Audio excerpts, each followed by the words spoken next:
This video is created for informational purposes only. Everyone mentioned is treated with respect, and no harm or disrespect is intended. Viewer discretion is advised. 3:56 p.m. That's when a Denver emergency room doctor pronounced 44-year-old Stacy Feldman dead. She was found in a running shower. Her husband called 911, claiming he'd just discovered her body. But here's what Robert Feldman didn't know. Hours earlier that morning, Stacy had received an email from a woman she'd never met, a woman who'd had sex with her husband just days before. And in a 5-minute phone call, Stacy told that stranger 3 words: "I'm done with him."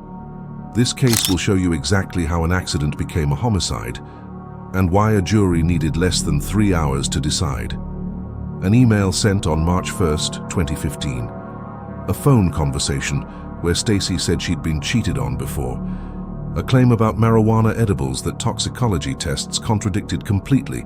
0 THC in her system. A bathroom floor that should have been soaked but wasn't. More than 80 injuries on her body. And a nationally recognized strangulation expert who looked at the evidence and saw something completely different than the original medical examiner. By the end, you'll understand how investigators pieced together what really happened that Sunday morning and why it took 7 years to bring Stacy Feldman's killer to justice. This is the story of a mother, a PTO president, and a 44-year-old woman whose death was initially ruled undetermined. It's also the story of how a group of women, sisters, friends, and even a stranger from Tinder came together to expose the truth.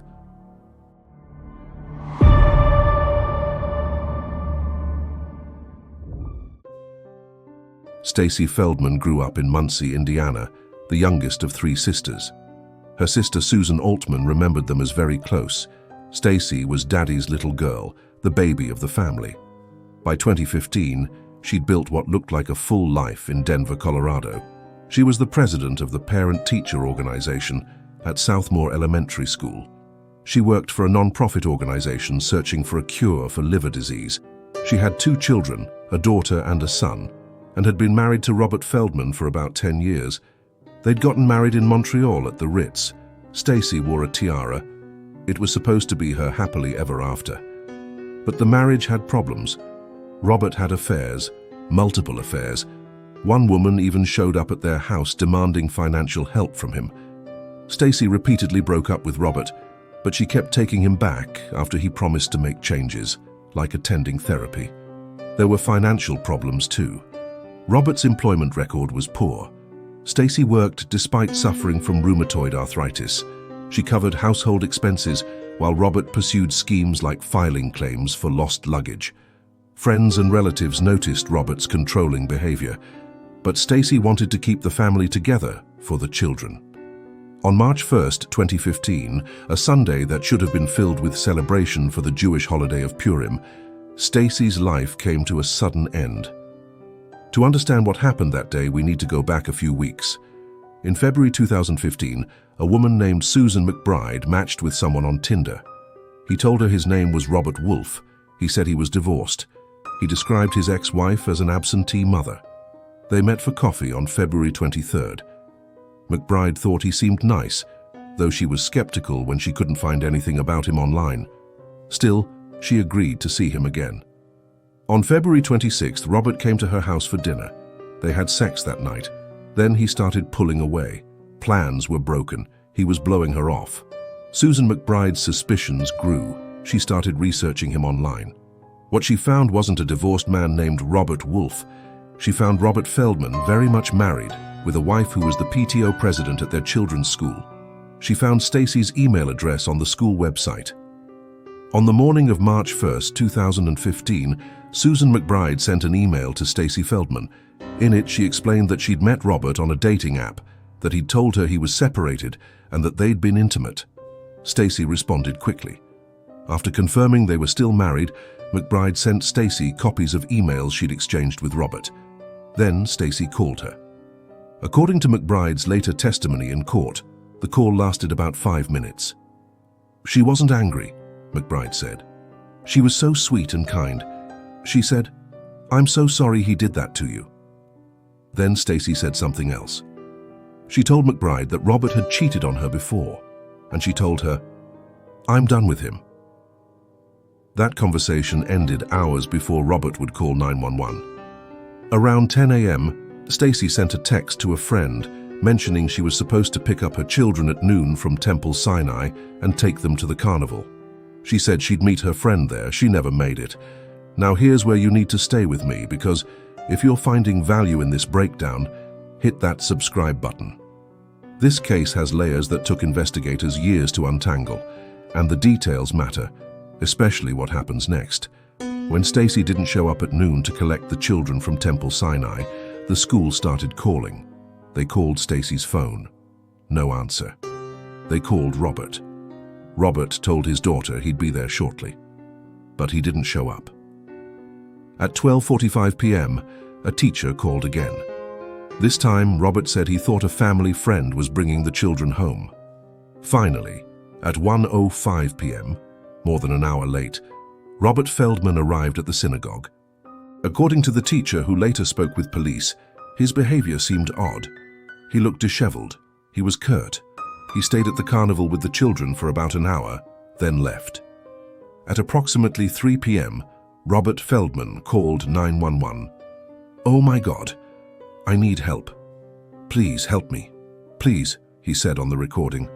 "Please, my wife's not breathing." He told the operator he'd just come home and found his wife collapsed in the shower. The water was still running. He said he'd pulled her out and was performing CPR. But when first responders arrived, they noticed something immediately.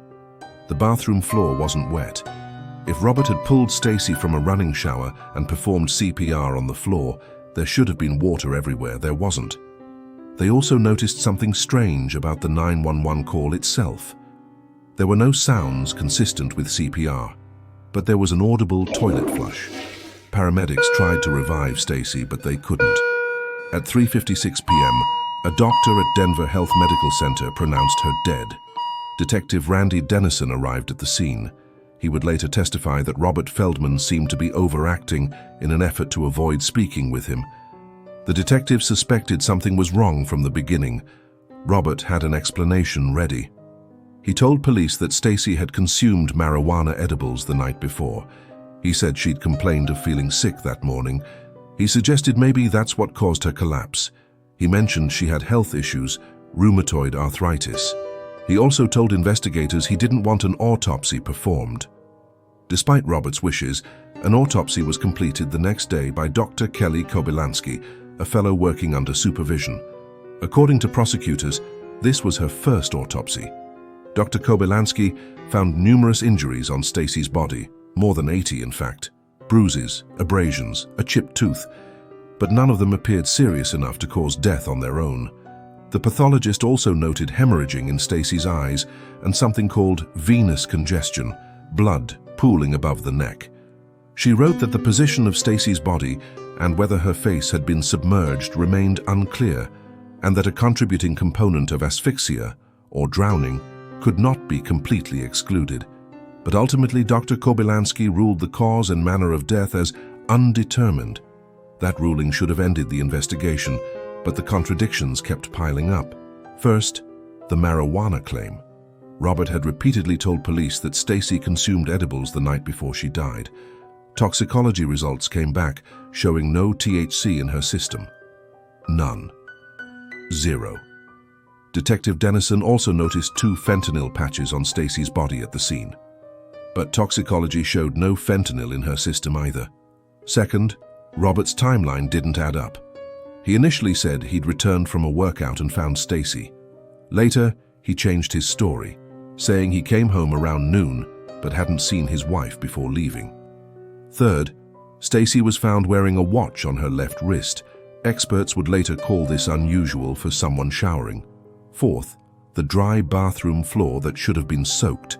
And fifth, exactly 1 month after Stacy's death, Robert Feldman contacted American General Life Insurance and collected a $750,000 payout from a policy the couple had purchased in 2010. The insurance company had no record of a policy on Robert Feldman, only on Stacy. Before we continue, I want to hear from you. Based on what you've heard so far, What detail stands out most? Was it the dry floor, the zero THC, the insurance payout 1 month later? Drop your thoughts in the comments. I read every single one, and your perspective on how evidence connects matters. For months, the investigation stalled. Stacy's death remained classified as undetermined. Her family grieved. Her children lost their mother. Then on June 11, 2015, about 3 months after Stacy's death, someone called the Metro Denver Crime Stoppers tip line. It was Susan McBride. She told investigators she'd been trying to find out if Robert and Stacy Feldman had gotten divorced. Instead, she found Stacy's obituary. And when she saw the date of death, March 1, 2015, she became physically ill. I knew immediately when I saw the date that was the reason she was dead, McBride testified through tears years later. She told Detective Dennison everything: the Tinder profile under the name Robert Wolfe, the fake claim about being divorced, the claim about Stacy being an absentee mother, the dinner on February 26th, the sex, the email she'd sent to Stacy on the morning of March 1st, the phone call where Stacy said Robert had cheated before and that she was done with him. McBride's testimony changed the trajectory of the investigation. Police now had motive, they had a timeline, and they had reason to take a second look at Stacy's injuries. Detective Dennison also uncovered something else. Blood found under Stacy's fingernail matched Robert Feldman's DNA. On March 24, 2015, just weeks after Stacy's death, detectives had received an anonymous letter raising concerns about how she died. Someone else suspected foul play. The letter mentioned that Stacy had been texting a friend the morning of her death about plans to pick up the children from school at noon. The pieces were coming together, but prosecutors needed more than suspicion. They needed a medical expert who could explain what really happened in that bathroom. In December 2017, nearly 3 years after Stacy's death, Denver police and prosecutors brought in an outside expert. His name was Dr. William Smock. Dr. Smock is a professor of emergency medicine at the University of Louisville. His 71-page curriculum vitae showed extensive experience. He'd treated or consulted on thousands of strangulation and suffocation cases. He'd assisted in thousands of autopsies. He'd published in emergency and forensic medicine. He worked as a police surgeon and medical director for the Training Institute on Strangulation Prevention. He'd testified in high-profile cases, including the Breonna Taylor case, and providing crucial testimony in the Derek Chauvin trial for George Floyd's murder. If there was anyone qualified to review Stacy Feldman's case, it was Dr. Smock. He reviewed the autopsy report. He studied the photographs taken at the scene and during the autopsy. He examined the toxicology results, and he came to a conclusion that contradicted the original finding. Dr. Smock wrote in his report that Stacy's injuries are the result of an assault which included blunt force trauma, strangulation, and suffocation. He stated that in his opinion, she died from suffocation, strangulation, or a combination of both. His testimony at the preliminary hearing was precise and devastating. Dr. Smock told the court that Stacy had more than 80 separate injuries on her body, bruises and abrasions. He noted the hemorrhaging in her eyes, called petechiae, a sign of strangulation. He pointed to the venous congestion above her neck. He explained bruising and trauma to Stacy's mouth and nose, including the chipped tooth, suggested someone had pressed against her nose and mouth as she died. He said bruising patterns indicated someone had placed their knees on her upper arms to hold her down while choking and suffocating her. He noted that impressions of clothing pressed into her skin were visible, indicating Stacy had been dressed when she was assaulted, contradicting Robert's story that she'd collapsed while showering. Dr. Smock also pointed out there was no bruising around the imprint of a fallen metal shelf her body had lain on in the shower. This indicated Stacy was already dead when she came into contact with it. He explained that the injuries were not consistent with a slip and fall in a bathtub. They were not consistent with CPR compressions or with being pulled from a tub. The constellation of injuries told a different story entirely. Dr. Smock testified that an assailant could have rendered Stacy unconscious in 5 to 10 seconds. She would have stopped breathing within 1 to 2.5 minutes. At the preliminary hearing, When asked if Stacy likely suffered before she died, Dr. Smock answered simply, "Yes, ma'am."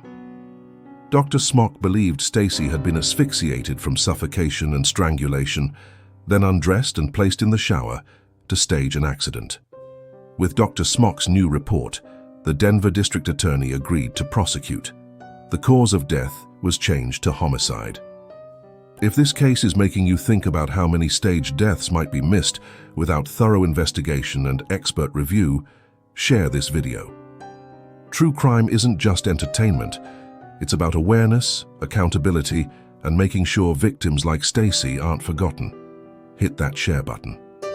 On February 13, 2018, almost 3 years after Stacy's death, Robert Feldman was arrested and charged with first-degree murder. Initially, Judge Morris Hoffman ordered that Robert be held without bail. But after a preliminary hearing, Judge William Robbins ruled that prosecutors hadn't met the standard that proof of guilt is evident or presumption is great. Robert Feldman was released on a $1 million bond with maximum supervision and GPS monitoring. And here's where it gets even more complicated. Robert used $550,000 of the $750,000 life insurance payout from Stacy's death to hire his defense attorneys. The guardians of his children objected, arguing the money should go to the kids. But in July 2019, the Colorado Supreme Court ruled that the family had objected too late. Robert kept the money for his legal defense. The trial was originally scheduled for April 2020. Then came the COVID-19 pandemic, and jury trials were suspended. The trial was rescheduled for September 2020, but was delayed again when the doctor who performed Stacy's autopsy, Dr. Kobylanski, who was living in California, refused to travel to Denver to testify during the pandemic, citing her need to stay home and help her son with remote schooling. An order suspending jury trials for the first 3 months of 2021 led to another delay. Then came another complication. Susan McBride had moved to Italy and couldn't return to testify. That caused additional delays. Meanwhile, Robert was on house arrest with GPS monitoring. In July 2020, he was cited for renting out his home's pool for commercial parties, violating local ordinances.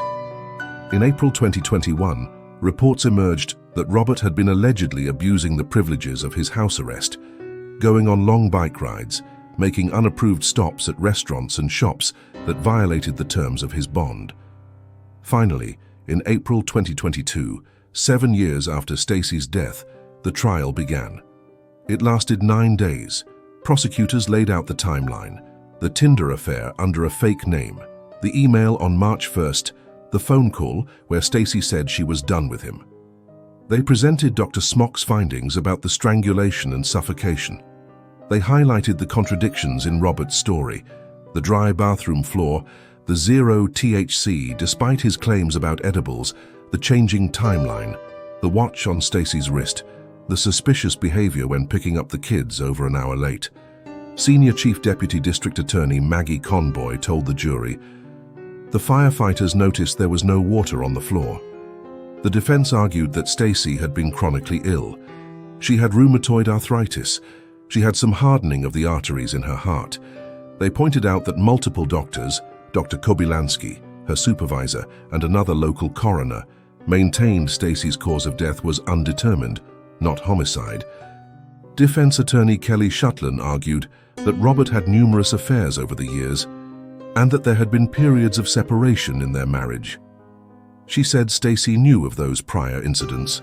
She told the jury there was no evidence that Stacy confronted Robert about the McBride affair that morning. They argued that Dr. Smock, while an expert on strangulation, had never completed a single autopsy and that most of his research had been done on living people. They said the investigation was botched. They said lying and cheating didn't make Robert a murderer.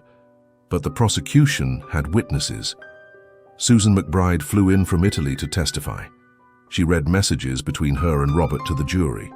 Stacy's sister, Susan Altman, took the stand. Friends testified. Even one of the Feldman children, now a teenager, testified that the morning of their mother's death had seemed normal. First responders testified about Robert's odd behavior at the scene and the dry floor. Detective Dennison testified about the blood under Stacy's fingernail matching Robert's DNA. Dr. Smock testified for a full day about Stacy's injuries. He gave a graphic demonstration using a dummy to show how Stacy was injured and murdered. The evidence mounted. On April 19, 2022, the jury reached a verdict. They deliberated for less than 3 hours, about 2 hours according to the Denver District Attorney's Office. Guilty of first-degree murder. Judge Edward Bronfin immediately held a sentencing hearing. Under Colorado law, he had only one option: life in prison without the possibility of parole. At sentencing, Stacy's mother, Dorothy Malman, addressed the court. "This is all because you couldn't keep your pants zipped and agree to the divorce Stacy wanted," she said. "You are evil." Stacy's sister, Susan Altman, spoke. "I have been fighting for this for 7 years because my sister deserves to rest in peace. This man has taken 7 years from my life, 7 years of me being able to live, 7 years of being able to be mother to my children, and he's not taking one more second." When Judge Bronfin asked Robert Feldman if he wanted to say anything, he said simply, "No." The judge turned to Stacy's family and friends, who filled the benches on one side of the courtroom.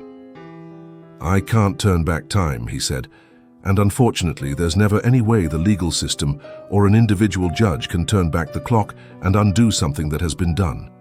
I just want to say to you that you're in my thoughts and prayers." With that, the judge sentenced Robert Feldman. Sheriff's deputies placed him in handcuffs and led him out of the courtroom. In a statement, Denver District Attorney Beth McCann said, "Despite his creative efforts to evade justice, today Robert Feldman was found guilty of murdering his wife, Stacy Feldman.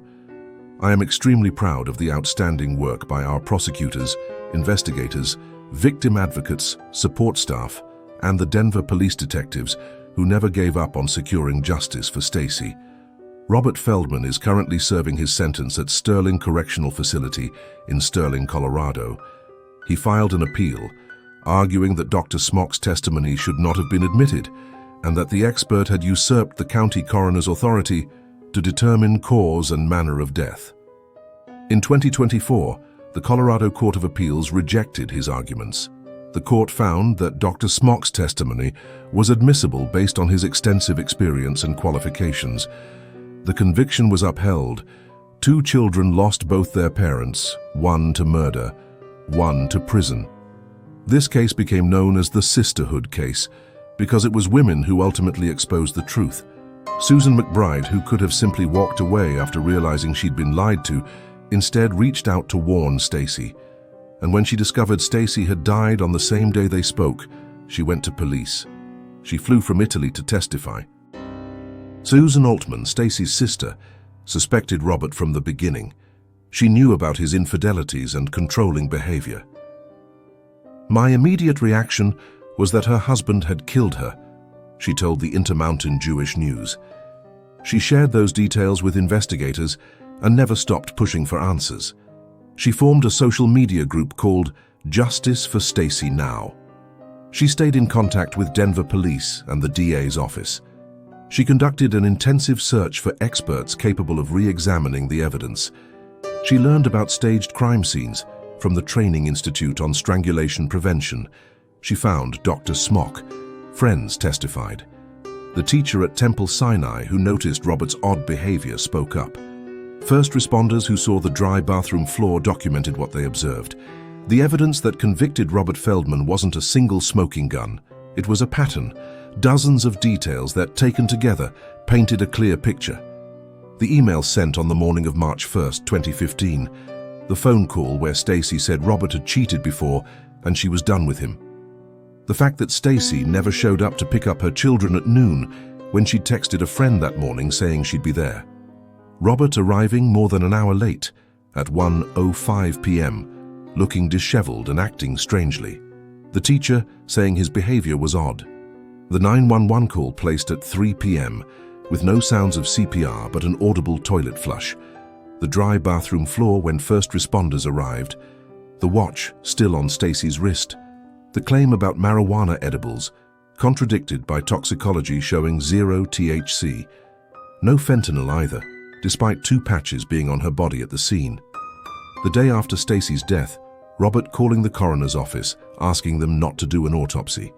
The more than 80 injuries on Stacy's body, the petechiae, hemorrhaging in her eyes, the venous congestion above her neck, the bruising and trauma to her mouth and nose, the chipped tooth, the pattern of bruising that suggested someone had knelt on her arms to hold her down, the impressions of clothing pressed into her skin, showing she'd been dressed during the assault, the lack of bruising around where her body had lain on a metal shelf, indicating she was already dead at that point, the blood under her fingernail that matched Robert's DNA, and the $750,000 insurance payout collected exactly 1 month after her death. Further investigation revealed Robert had maintained multiple profiles on dating websites with aliases Robert Wolf and Mike Reed. After Stacy's death, he had encounters with at least 5 other women. One of them, Stephanie Shoemaker, accused him of sexual assault. Cases like Stacy's remind us why thorough investigation matters, why second opinions from specialists matter, why witnesses who come forward, even years later, matter, why sisters who refuse to give up matter. If you want to see more cases where persistence, expert analysis, and the courage of women revealed the truth, subscribe to this channel. There are too many Stacys whose stories need to be told. Hit that subscribe button now. Stacy Feldman was a mother, a community leader, a sister, and a friend. She loved celebrating holidays. She loved her children. She worked for a non-profit trying to find a cure for liver disease. She was PTO president. She tried to keep her family together despite her husband's affairs and controlling behavior. She deserved better than the life she was living. She deserved better than the death she suffered. This has been the case of the staged death of Stacy Feldman. In the comments, tell me, which piece of evidence do you think was most crucial to the conviction? See you later.